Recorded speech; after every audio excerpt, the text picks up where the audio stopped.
में किसकी कितनी भागीदारी है। सोने की चिड़िया धन पैदा करती है। सवाल यह है, आज इस देश में धन को कैसे बांटा जा रहा है, किसके हाथ जा रहा है। क्या सचमुच में हिंदुस्तान का धन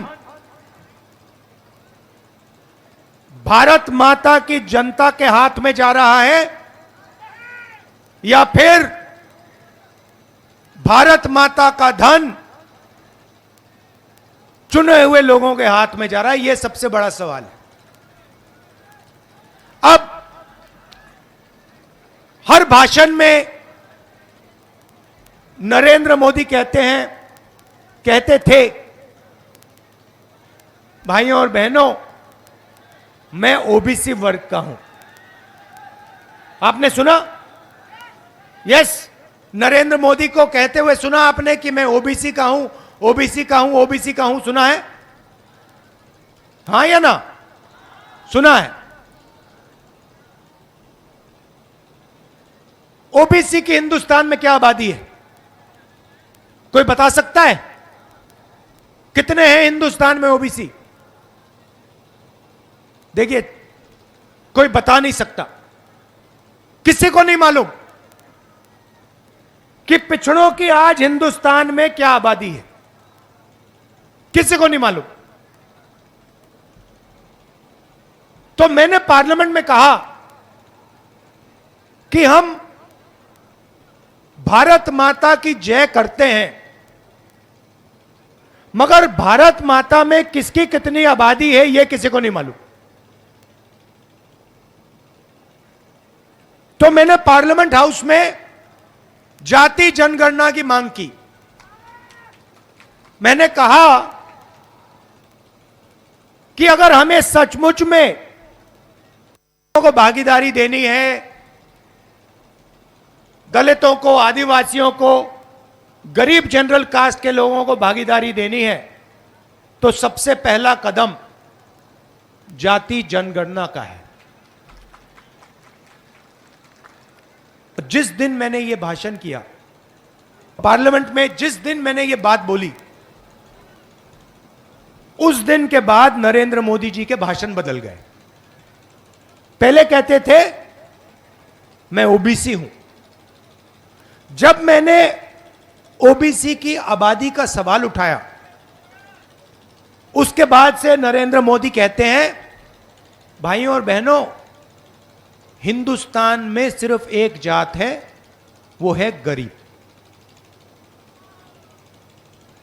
वोट लेने के लिए नरेंद्र मोदी ओबीसी, मगर जब ओबीसी को भागीदारी देने का सवाल आया,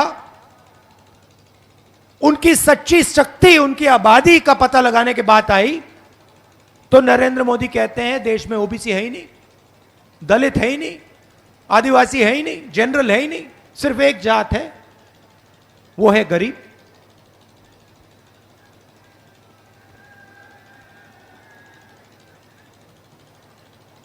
भाइयों और बहनों, जाति जनगणना से क्या होगा मैं आपको बताता हूं।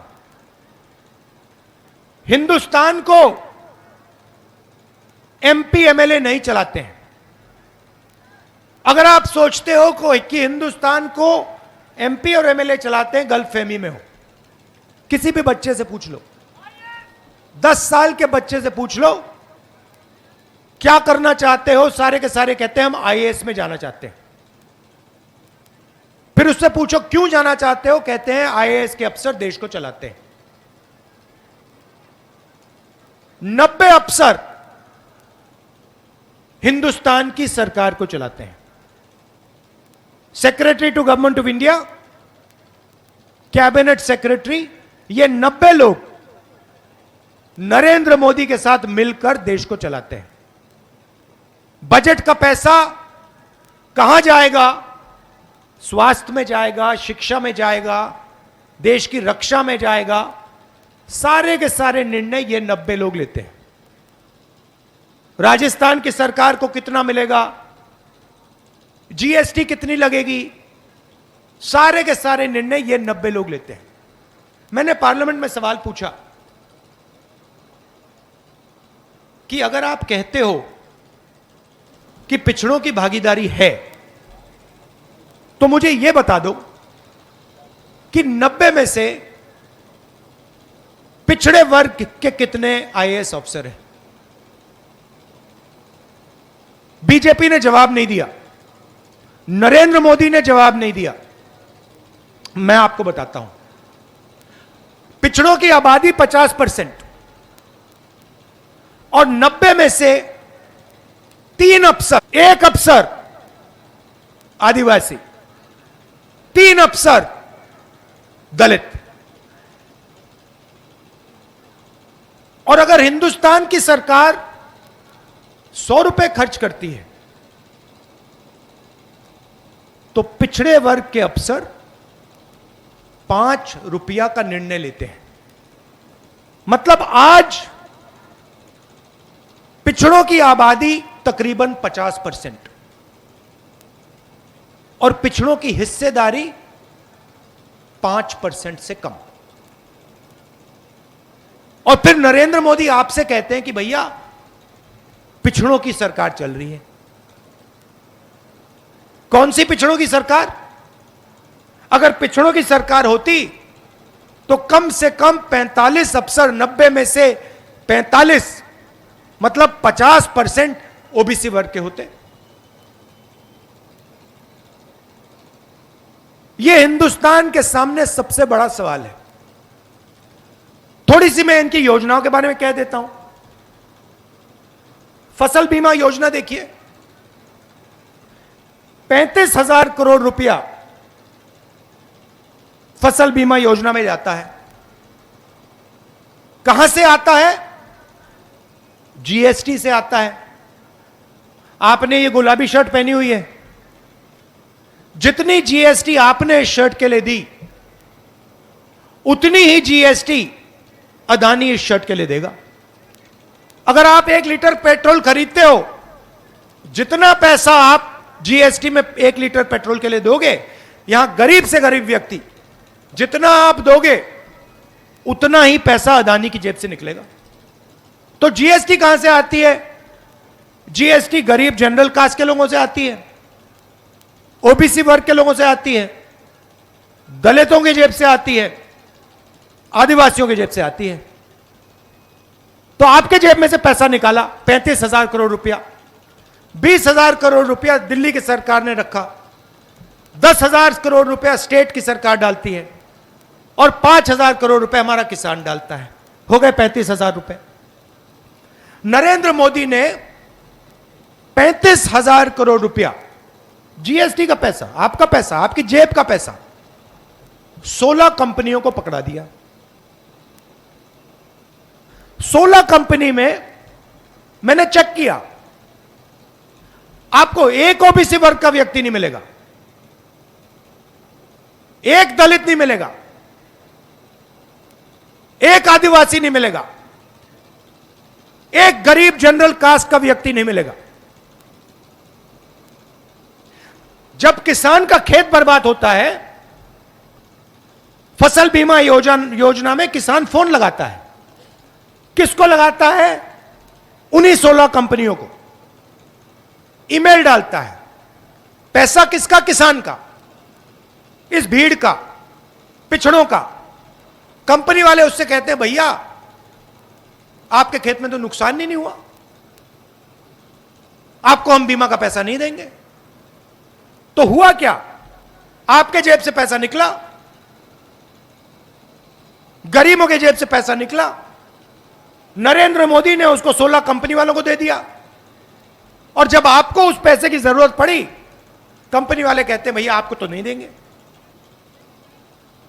दूसरी योजना अग्निवीर योजना। पहले क्या होता था?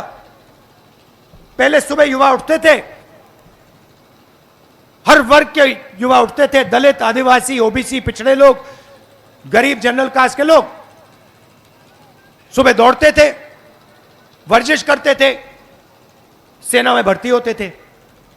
हिंदुस्तान की सरकार भारत माता को गारंटी करती थी, कहती थी अगर आपने टेस्ट पास कर लिया तो हम आपकी देखभाल करेंगे, अगर आप शहीद हुए आपके परिवार की रक्षा होगी, गांव में आपकी इज्जत बनेगी, और क्योंकि आपने हिंदुस्तान की रक्षा की, जिंदगी भर हम आपकी रक्षा करेंगे।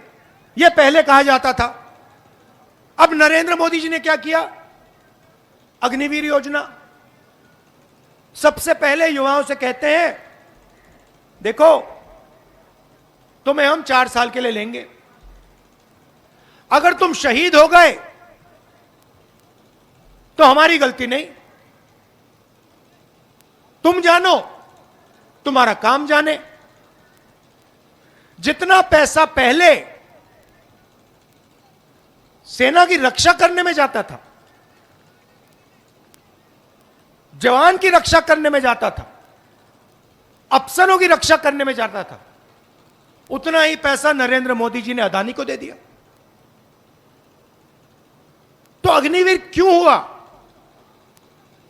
क्योंकि नरेंद्र मोदी जी ने आपका जीएसटी का पैसा आपके जेब से निकालकर सीधा अदानी जी के जेब में डाल दिया, और लाखों युवा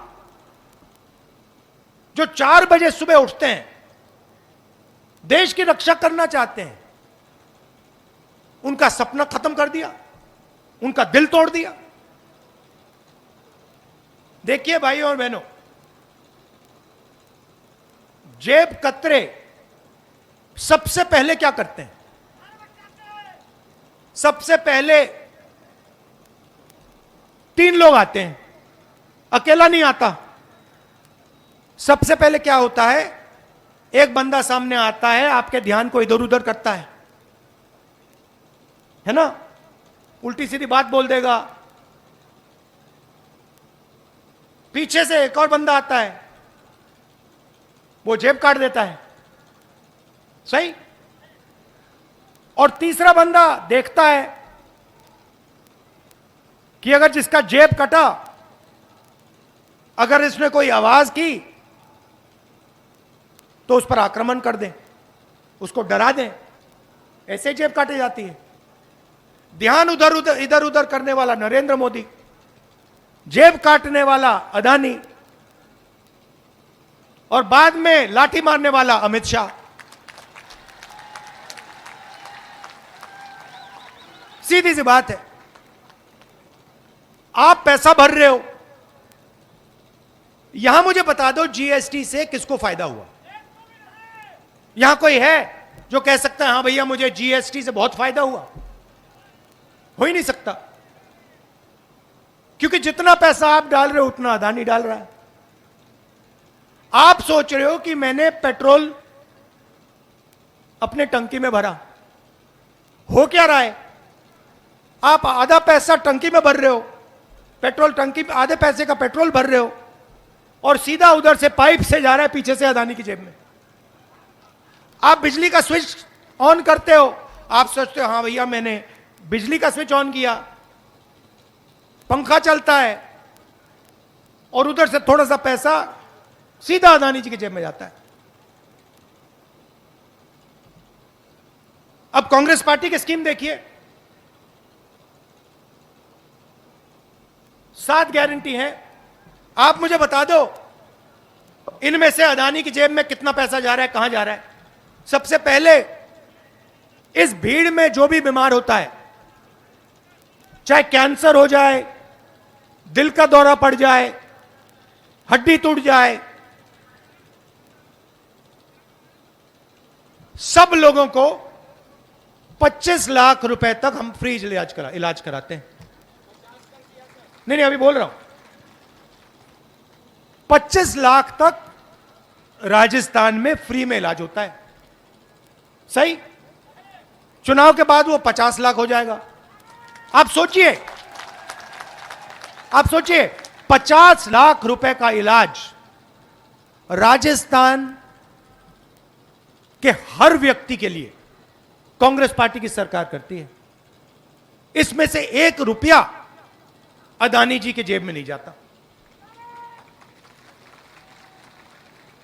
नरेंद्र मोदी जी कहते थे, यूपीए के समय कहते थे, भाई और बहनों 400 रुपए का सिलेंडर हो गया। आज कितने का है? 1200 रुपए का है। 1200 रुपए का सिलेंडर हो गया। नरेंद्र मोदी एक शब्द नहीं कहते। के बाद कांग्रेस पार्टी सबके सिलेंडर 500 रुपए का कर देगी। अदानी की जेब में कितना पैसा गया? 0। स्वास्थ्य योजना में 0। हर महिला, घर में एक महिला को कांग्रेस पार्टी सीधा बैंक अकाउंट में साल के 10,000 रुपए डाल देगी। अदानी को कितना पैसा गया? 0। बीजेपी ने, नरेंद्र मोदी ने कहा था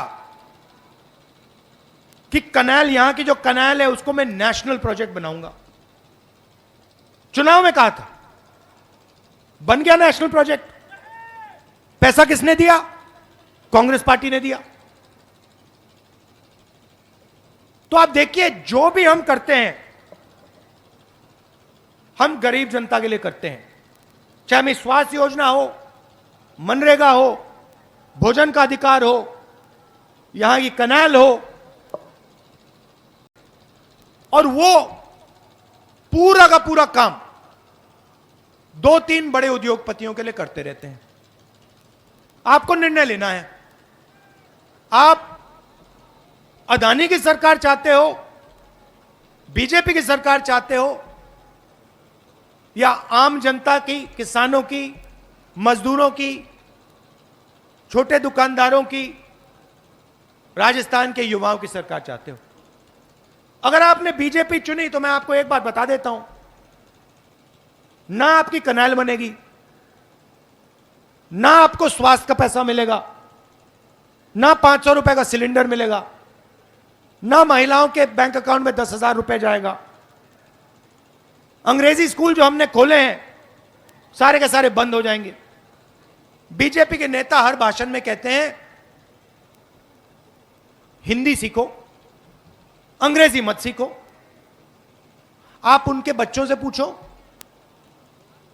अमित शाह से पूछो कि भैया आप बताओ, आप हमें कहते हो कि हमें अंग्रेजी नहीं सीखनी चाहिए, आपके बच्चे किस स्कूल में पढ़ते हैं?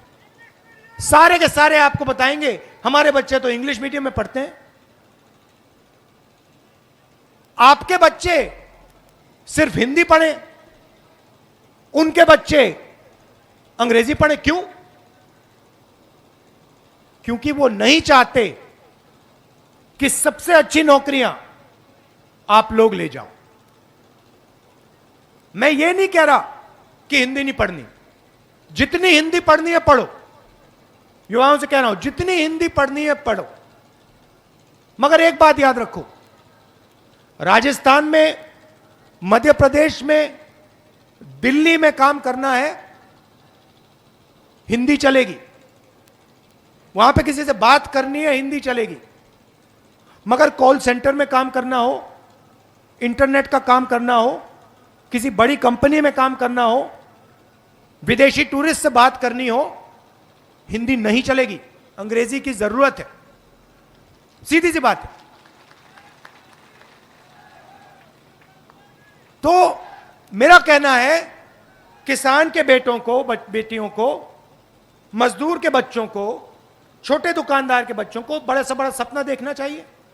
आप पायलट बनना चाहते हो, यहां से अमेरिका हवाई जहाज में जाना चाहते हो, सपना पूरा होना चाहिए। ये चाहते हैं कि 2 हिंदुस्तान बने।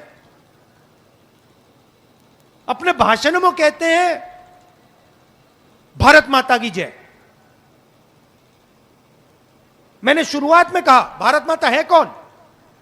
भारत माता किसान है, भारत माता मजदूर हैं, भारत माता युवा हैं, हमारी माताएं बहनें हैं, पिछड़े वर्ग के लोग हैं, गरीब जनरल कास्ट के लोग हैं, दलित हैं, आदिवासी हैं। आप भारत माता की जय करते रहते हो, और फिर अदानी के लिए काम करते हो। हम जाति जनगणना की बात करते हैं, आप देश को कहते हो कि भैया देश में तो जाति नहीं है, एक ही जात है, वो है गरीब। मैंने मन बना लिया है, और मैं नरेंद्र मोदी नहीं हूं कि मैं आपको 15 लाख रुपए वाला झूठा वायदा करूं, मुझे नहीं पड़ता। मैं वो अदानी जी की जय करते हैं, मैं भारत माता की जय करता हूं। मेरे लिए भारत माता कौन है मैं बता देता हूं। मेरे लिए भारत माता हिंदुस्तान के गरीब लोग, हिंदुस्तान के पिछड़े वर्ग के लोग, दलित, आदिवासी, युवा, छोटे दुकानदार, मेरे लिए ये भारत माता है। और मैंने मन बना लिया है कि राजस्थान में हमारी सरकार आएगी, पहला काम राजस्थान में जाति जनगणना करने का होगा। और जैसे ही दिल्ली में हमारी सरकार आएगी, बीजेपी को अच्छा लगे ना लगे, जैसे ही हमारी सरकार आएगी, अब लिख लो, जैसे ही सरकार आएगी, देश में कांग्रेस पार्टी जाति जनगणना पूरे देश में करवा दी। सबसे बड़ी कंपनी अदानी की कंपनी ले लो। अदानी की कंपनी में आपको एक ओबीसी का बंदा नहीं मिलेगा, एक दलित नहीं मिलेगा, एक आदिवासी नहीं मिलेगा। सारे के सारे एयरपोर्ट उसके, सड़कें उसकी, कोयला उसका, खेत का स्टोरेज उसका। 50% आबादी आपकी, उसमें आपका एक आदमी नहीं, और पूरा ड्रामा चल रहा है। नरेंद्र मोदी उसके लिए काम करता है। वो मैंने कहा, शुरुआत में कहा, प्रेस के हमारे मित्रों, मगर ये हमारे मित्र नहीं है, ये अदानी के मित्र हैं।